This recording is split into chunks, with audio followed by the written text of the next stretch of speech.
Hello and welcome to the latest Lukozer retro review or the retro game review video, and for this one it is Marble Madness, and this was the first Amiga game I owned. Not only that, it was also the first Amiga game I played.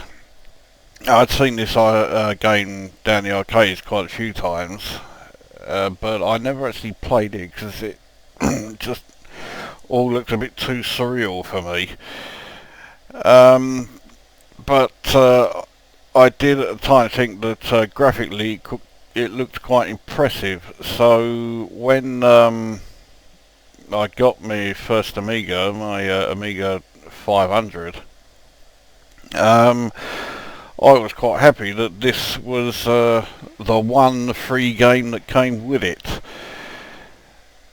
Now, I got my Amiga, I thought I got my Amiga in 1989, but it turns out I actually got it at least a couple of years earlier than that. I got it in 1987, maybe even 86. I think 86 seems a bit too far back. But when I got it, it was brand new, and it came with Kickstart 1.2.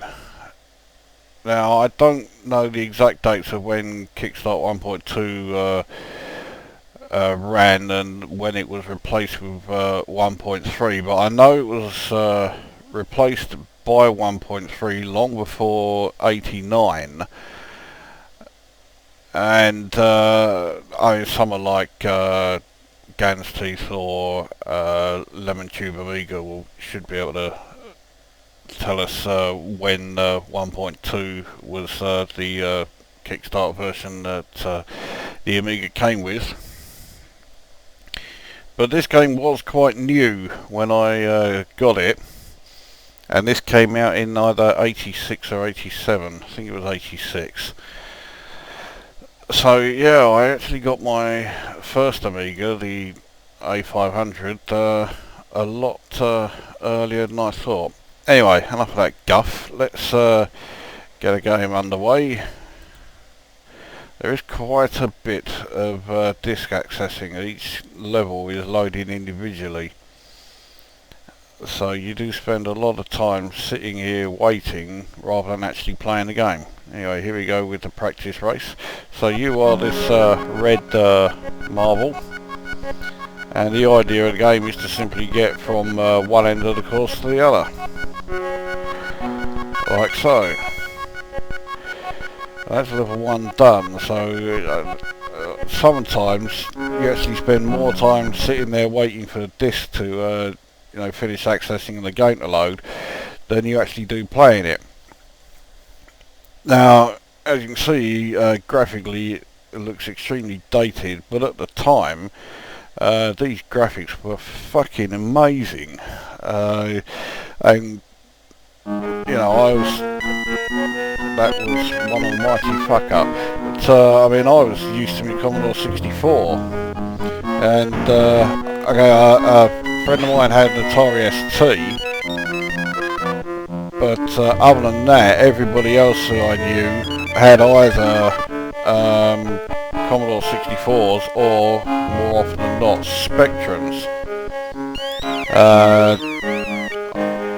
I didn't know anybody who had an Amstrad. Actually, I'll tell a lie, I knew two people who had Amstrads, but neither of them were particularly, computer mad. One was my former next door neighbour, and the other was an ex-girlfriend. The less said about her, the better. Anyway, so here we go.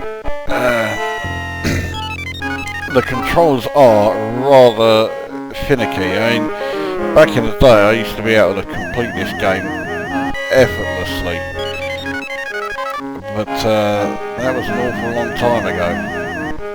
When you go across that ice, you can't slow down or change direction or anything, so I guess I didn't do too badly.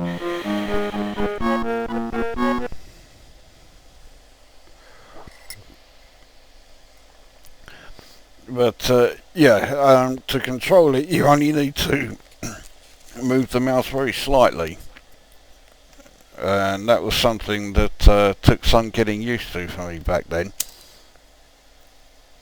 Of course, then I wasn't used to the mouse, apart from when I, gone round my mate's house and played games on his Atari ST. Now, the chances are that this is just an Atari ST port. It's not really coded for the Amiga as such. So around this time, the ST was outselling the Amiga by fuck knows how much, a hell of a lot. Even though the Amiga was the superior computer, it took a few years for the Amiga to actually catch up and then overtake the ST in terms of sales, and then when that happened, it left the ST for dead. So that's level 3 done. You can slow yourself down a lot quicker by using the left mouse button. Right mouse button doesn't do anything. And on some levels, such as this one, it is extremely handy. The trouble is, as I've just shown there, you can overdo it. This level is really tricky. That is by far the best I've done for some time, because I managed to avoid one of those like giant Hoover things. Now I've managed to avoid 2. I am extremely amazed. And now I'm fucking up this relatively easy section.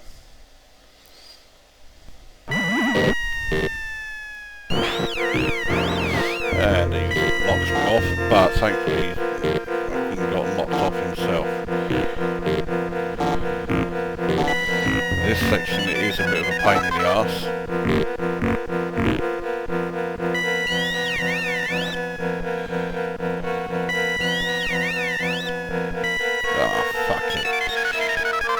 This is the furthest I've got in any of my warm-up goes, but my time's about to run out. Oh, fuck it. I may have just about been able to make it, but there you go. We'll have one more go.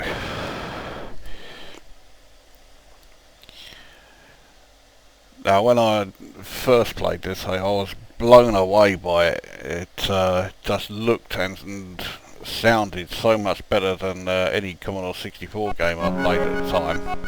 Right, maybe sounded is a bit of an exaggeration, because in terms of music it's not all that.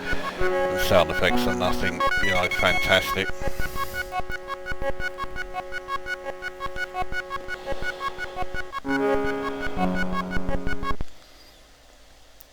And after this game, the next game I got... Well, actually, I'll tell a lie, this wasn't the only free game I got. I got 2 Mastertronic games with my Amiga as well. Feud was one, and the other was a game called, I think it was called Space Ranger or something. Which actually, despite being extremely basic, wasn't too bad, but I haven't been able to find a disc image for it anywhere, so fuck knows what's happened to that.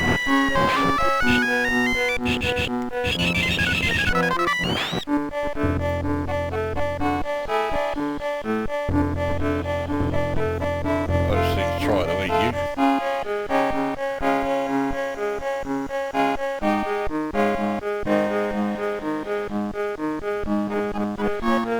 Seem to be doing a bit better this time.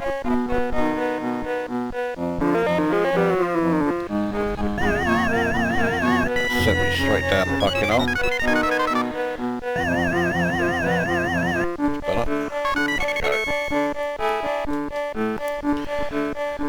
So as well as this and those 2 Mastertronic games, then after that I bought Pteropods for by Psygnosis. I had played that quite a bit on Remote ST. I thought it was great. I still don't mind Pteropods actually. And then after that I got Defender of the Crown, and it was really Pteropods and Defender of the Crown that really did show off the Amiga at the time. Anyway, none of that has anything to do with this. There is a two-player mode, and both players are playing at the same time. You're basically racing each other. If one player gets left behind, then they're dragged over to catch up, but they lose time for that. And you can obviously knock each other off the course,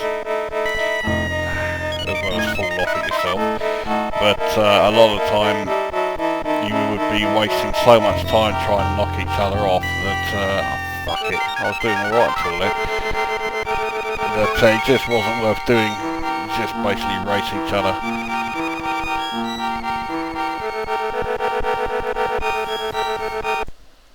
I seem to be doing a bit better here. It took me, well, once I got used to using a mouse, it didn't take me very long to be able to master this game. I used to be able to, finish it almost every time.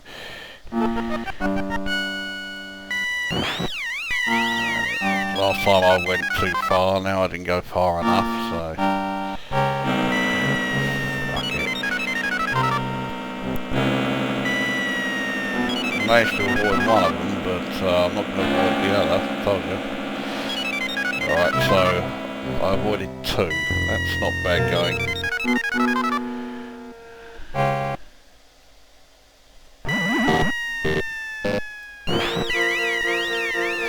That's definitely handy. That wasn't.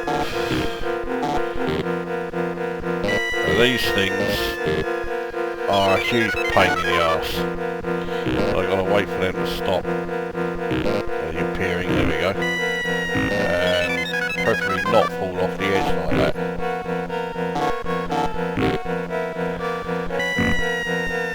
Oh, for fuck's sake. And after this level is the one where you're having to go uphill. But I'm making such a fuck up in this that we're not going to get there. Fuck's sake.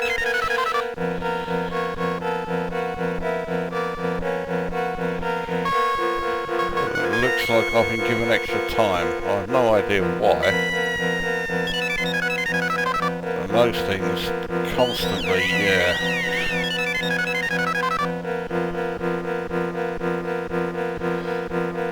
Bollocks.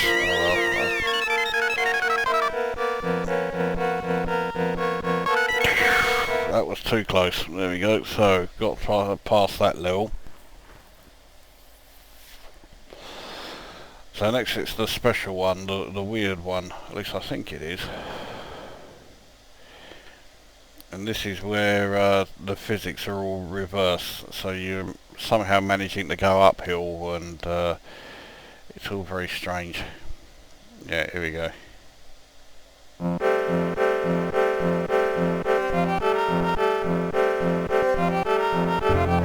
Now all these things here, you can crush them and you gain extra time for doing so. But I'm wasting so much time trying to get them that, yeah. Right, fuck it, let's get out of here. There you go, so up there.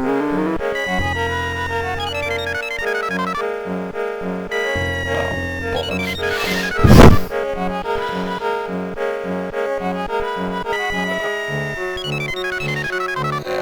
Going all over the fucking place now.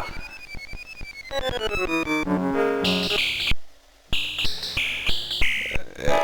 Oh well, there we go, time up. Those things, they were like flying darts or something, and they would destroy you if they hit you.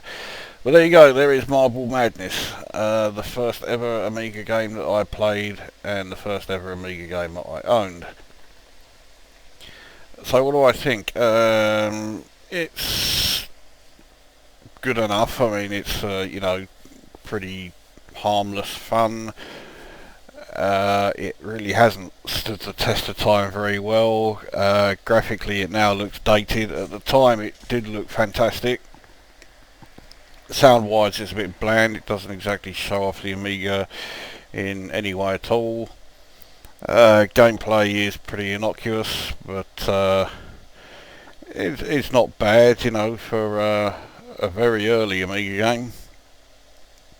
So I will give this 6 out of 10. It's, you know, better than, you know, average. So yeah, I mean, it could have been far worse, that's for sure, but yeah, I think 6 out of 10 is a good enough score for that. So there we go, that's Marvel Madness done, and that brings this video to an end, and we will see you at the next one.